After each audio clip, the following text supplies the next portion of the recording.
Hola Altubers, hoy vamos a hablar de Michael Caine, digámoslo rápidamente porque uno de nuestros amigos nos lo sugirió hace unos días y me parece estupendo ya que este actor ha llegado a los 90 años, se ha retirado del cine, bueno en realidad se lleva retirando unos cuantos años, pero siempre le hacen alguna otra oferta y él vuelve de nuevo y dice esta es mi última película. Pero en cualquier caso es una larga trayectoria a la que podemos hacer referencia, un montón de películas muy interesantes, una vida también apasionante y sobre todo un espíritu verdaderamente burlón en el sentido de que se toma la vida con cierta ironía, cinismo en ocasiones y desde luego con el saber estar de un bon vivant que ha pasado absolutamente por todo, porque el bueno de Maurice Joseph Macklewhite nació en un barrio de Londres hace 90 años, ya decimos, el 14 de marzo de 1933, y durante toda su vida ha llevado con orgullo hablar con un acento cockney, que es la forma de hablar de los barrios bajos, el que utilizaba Elisa Doolittle en My Fair Lady antes de que entrara el coronel Higgins en su vida. Y aunque ha representado a gente de la alta sociedad, pues él siempre ha ido con ese aire como de chico de los barrios bajos. Siempre dice que él empezó a actuar cuando salía a la puerta de su casa para decirle al que venía a cobrar las deudas de su familia: mamá no está en casa. Su madre trabajaba limpiando casas, su padre trabajaba en el muelle.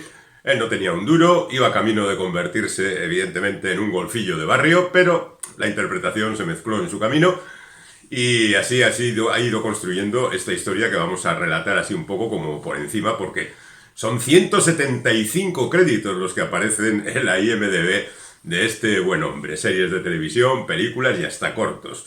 Pero bueno, digamos que él empieza, según parece, aparece ya en televisión en una función de colegio en el año 46, es decir, con 13 años, pero vamos a saltarnos esto, porque en realidad su carrera comienza 10 años más tarde, después de que él haya estado en la guerra de Corea.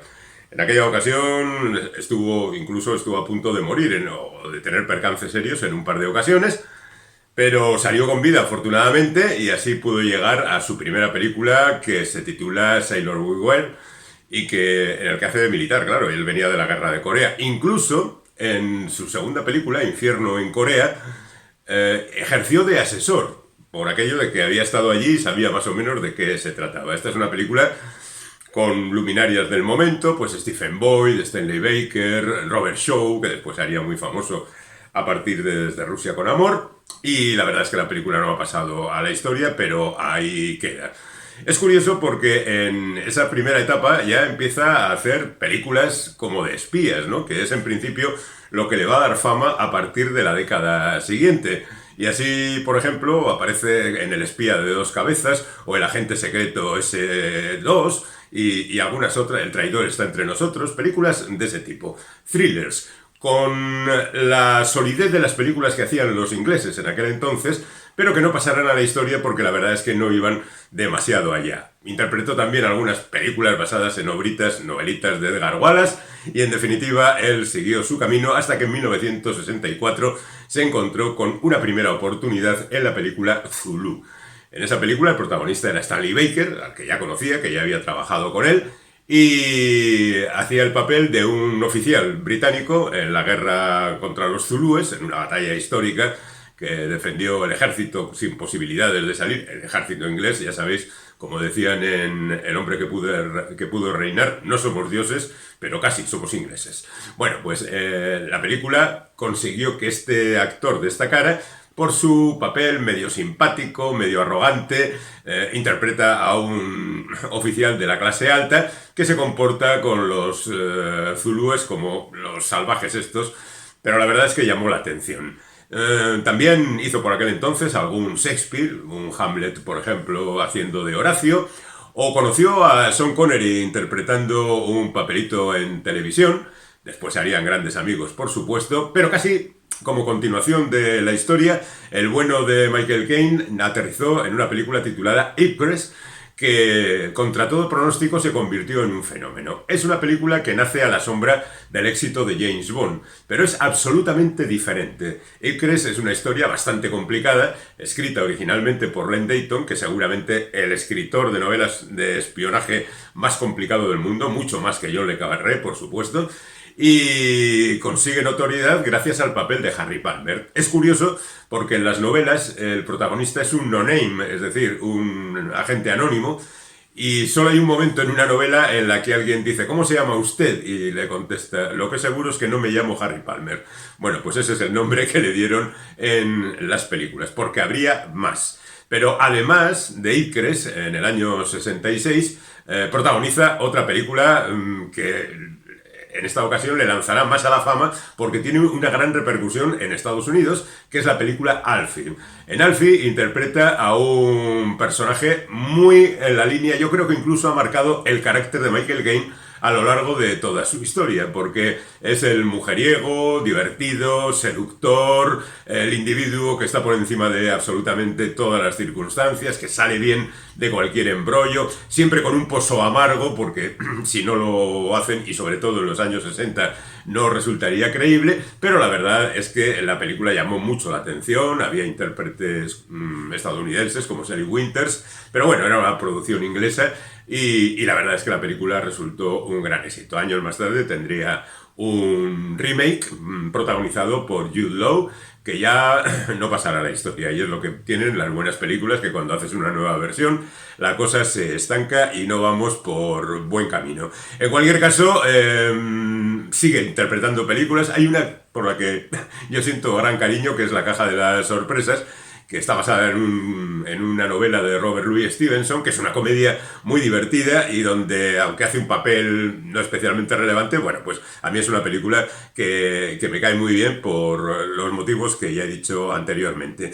Y al mismo tiempo sigue adelante con sus trabajos, de manera que en la última etapa de la década de los 60 va encadenando éxitos, entre ellos la segunda y la tercera parte de la trilogía de Harry Palmer, aunque años más tarde volvería otra vez al personaje para la televisión. Pero bueno, estando en los años 60, la segunda película es Funeral en Berlín, algunos consideran que es la mejor de las tres, que es la que tiene, además de mejor comprensión, una estructura más de novela de espionaje, mientras que la tercera, El cerebro de $1 billón, es una película un poco más loca, basada en la historia de un tipo que quiere dominar el mundo, que construye ese cerebro electrónico del $1 billón, y que está dirigida por Ken Russell, que todavía no era un tío famoso, todavía no había dirigido Mujeres enamoradas y todas esas películas que vendrían después hasta convertirle en una rareza dentro de la historia. Bueno, lo que quiero decir es que Harry Palmer, establecido ya en su lugar, sigue adelante y Michael Caine nos da unas cuantas películas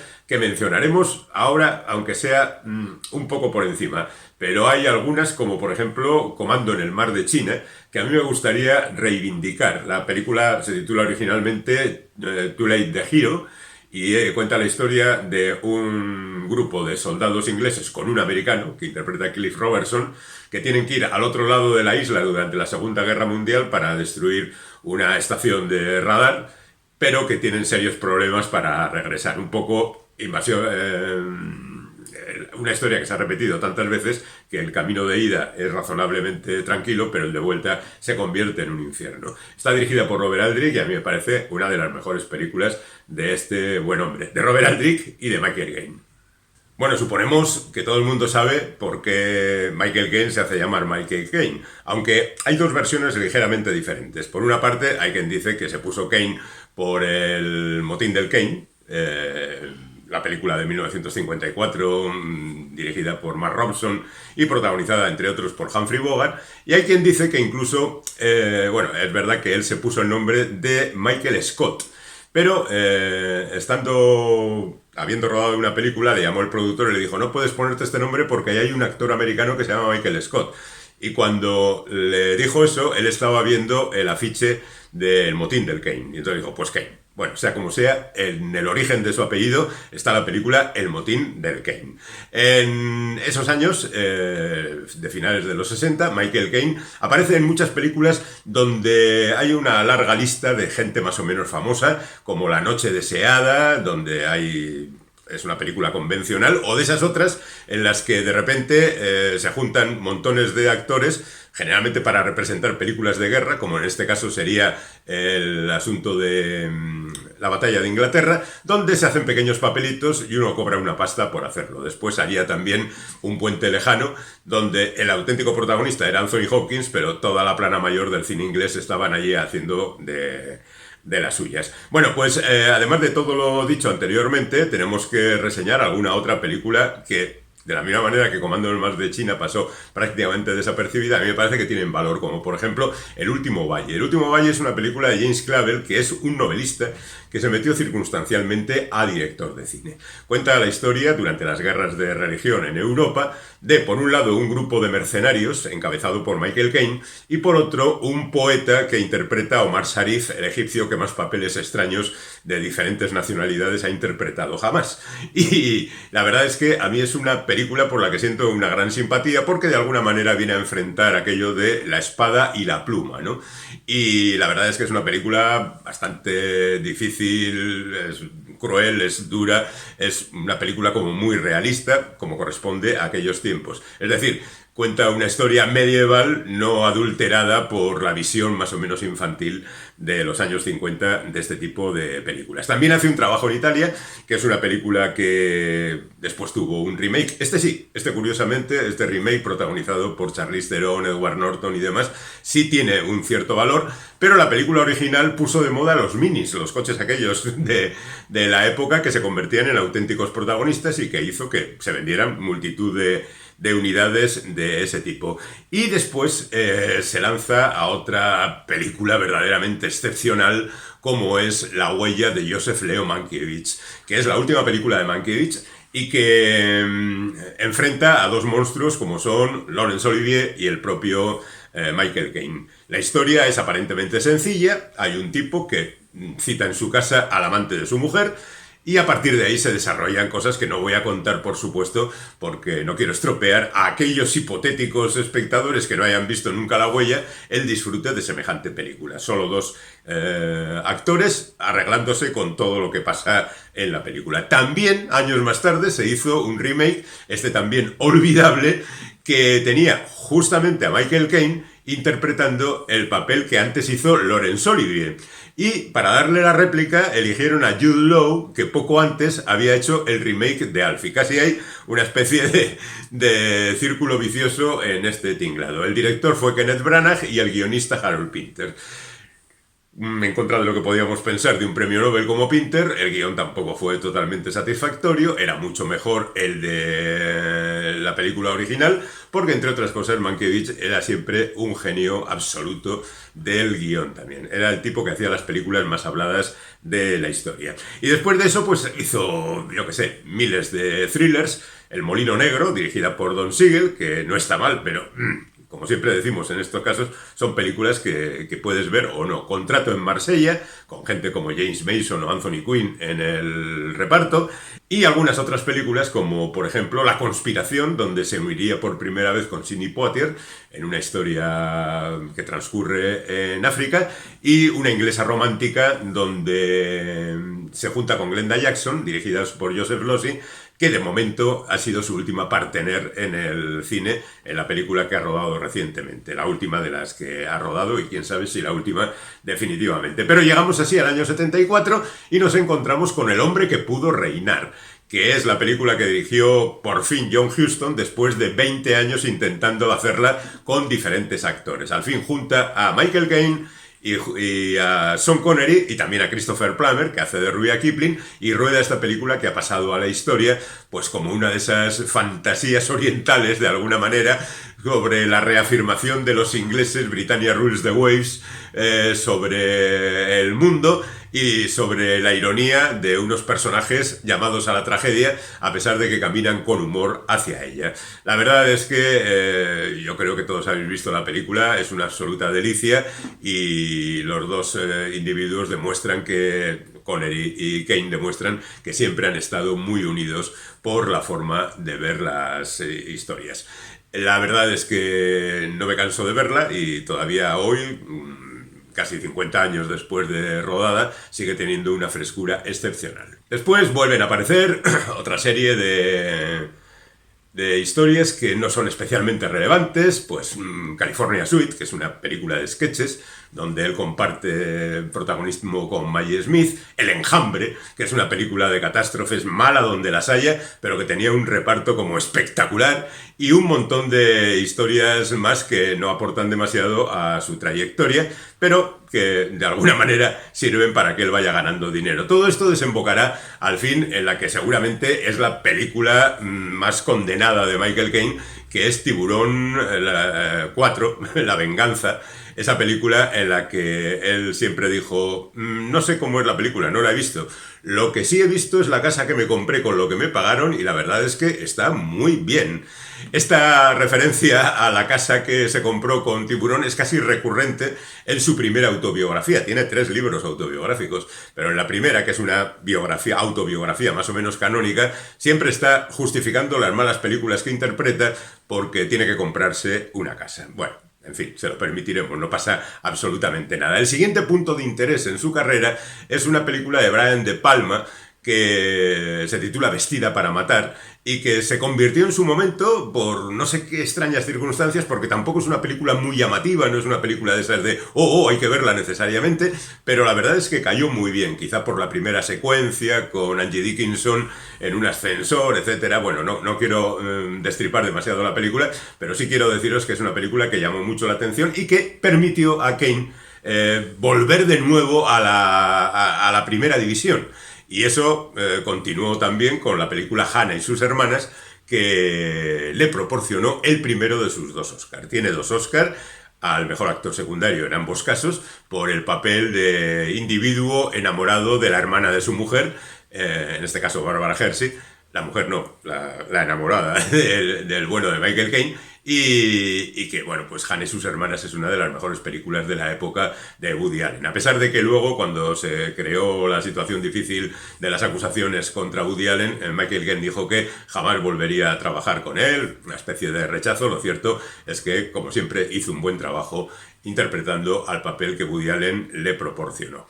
Otras películas de la época, pues Evasión o Victoria, otra vez con John Huston, aquella historia de los prisioneros estadounidenses, bueno, de todo el mundo contra los nazis, que ha pasado al final como la mayor representación del fútbol en el cine. Lío en Río, donde se crea una historia que después ha tenido múltiples versiones prácticamente en todos los países. Los 2 amigos que van con sus hijas a un lugar de veraneo y uno de ellos se enamora de la hija del amigo. Otras películas, La trampa de la muerte, donde comparte también una obra al estilo de La huella, muy cerrada, con 2 personajes, Christopher Reeve, que por entonces era muy famoso gracias a Superman, y el propio Michael Caine, en una historia que, bueno, en su momento funcionó bastante bien. El Pacto de Berlín, que es una adaptación de una novela de Robert Ludlum, que no va tampoco muy allá, o Dulce Libertad, de Alan Alda, que es una película que cae verdaderamente muy bien.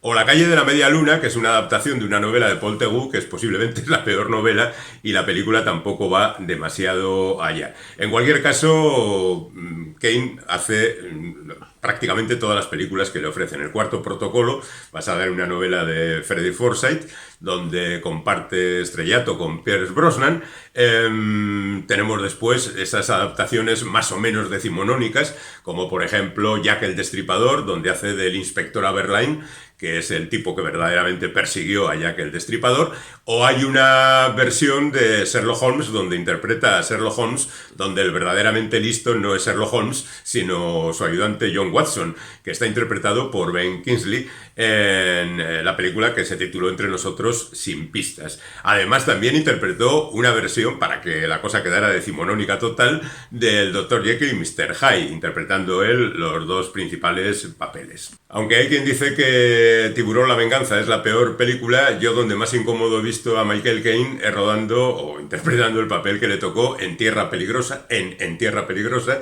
de Steven Seagal, donde es el malo de la corporación malvada que está destrozando el territorio donde Steven Seagal quiere reinar, y en consecuencia él allí se siente el amo y tiene que acabar con este malvado Michael Caine, que también seguramente le pagaron bastante dinero para interpretar este papel.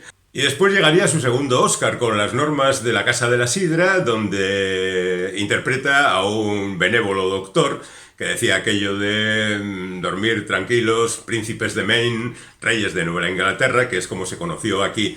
Con ese título se conoció la novela de John Irving y que, bueno, este hombre pudo ir a recoger por fin en el Oscar porque el anterior no pudo ir a recogerlo porque estaba rodando. Creo que Tiburón la venganza, que es un nombre que aparece mucho en su biografía. Bueno, además de todo esto, aparece en el remake de Asesino Implacable, Carter, Asesino Implacable, que en esta ocasión protagoniza Sylvester Stallone. Carter, Asesino Implacable, había sido una película de los años 70 protagonizada por Michael Caine, que la verdad es que le dio muy buen resultado y la cosa funcionó muy bien. Entonces, bueno, pues hay que... En esta ocasión se sintió muy cómodo interpretando esta película. Y con esto llegamos ya al año 2000, más o menos. En el año 2000, Michael Caine interpretó hasta 4 películas. Una de ellas, Shine, le sirvió para presentarse en el Festival de Cine de San Sebastián y recibir el premio Donostia. Y bueno, pues debo reconocer que es la ocasión en la que yo pude charlar con él, hacerle una entrevista. La verdad es que el tipo es fabuloso. Sabía dónde estaba perfectamente, incluso estuvimos hablando sobre el euskera y se saltaba la norma aquella de que 5 minutos por periodista. La verdad es que eso era cosa de su agente, el tipo se enrollaba muy bien y la verdad es que dejó una imagen verdaderamente imborrable. Que la película no fuera todo lo buena que era deseable, bueno, ¿qué le vamos a hacer? Era otro thriller, esta vez en el mundo del boxeo, donde el bueno de Michael Caine se ve metido en problemas. Yo casi diría que esa es la esencia de todas las películas que ha acabado interpretando este hombre. Entonces, bueno, pues ¿qué le vamos a hacer? Aceptémoslo y esta es la historia de Michael Caine. Repasamos brevemente su historia en el siglo XXI y nos vamos bien. El siglo XXI para Michael Caine casi podríamos decir que es su relación con Christopher Nolan.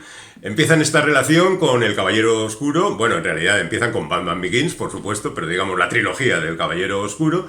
En Batman Begins ya interpreta a Alfred Pennyworth, el mayordomo de Bruce Wayne, que está interpretado por Christian Bale. Bueno, todos conocéis Batman Begins, después El Caballero Oscuro y El Caballero Oscuro, la leyenda renace, la trilogía que todo el mundo considera que su segunda parte, quizá por la interpretación y el destino trágico de Heath Ledger, es la más importante, pero que de alguna manera sí ha marcado mucho la trayectoria incluso del personaje, ¿no?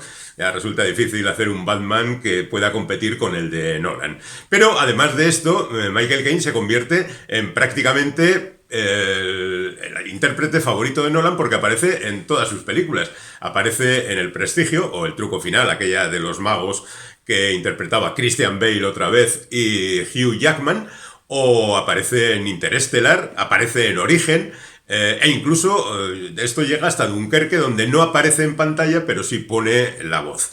Lo curioso del caso es que justamente en Dunkerque se establece el relevo porque desde entonces Michael Caine ha dejado de aparecer en las películas de Christopher Nolan y el que ha tomado el relevo es Kenneth Branagh, con el que ya digo que trabajó como actor en el remake de La Huella con Jude Law y que a partir de Dunkerque está presente en todas las películas de Nolan, aunque sea testimonialmente, como en Oppenheimer, que aparece minuto y poco. Entonces, bueno, pero ahí está, es un poco el sello también del director que ha cambiado a un intérprete de las islas por otro intérprete de las islas. Las películas de Nolan son bien conocidas, así que no vamos a decir absolutamente nada sobre ellas. Digamos también que interpreta, como he dicho antes, un par de películas para televisión con el personaje de Harry Palmer, ya un poco vencido por la edad y por las circunstancias. Aparece en comedias más o menos discutibles.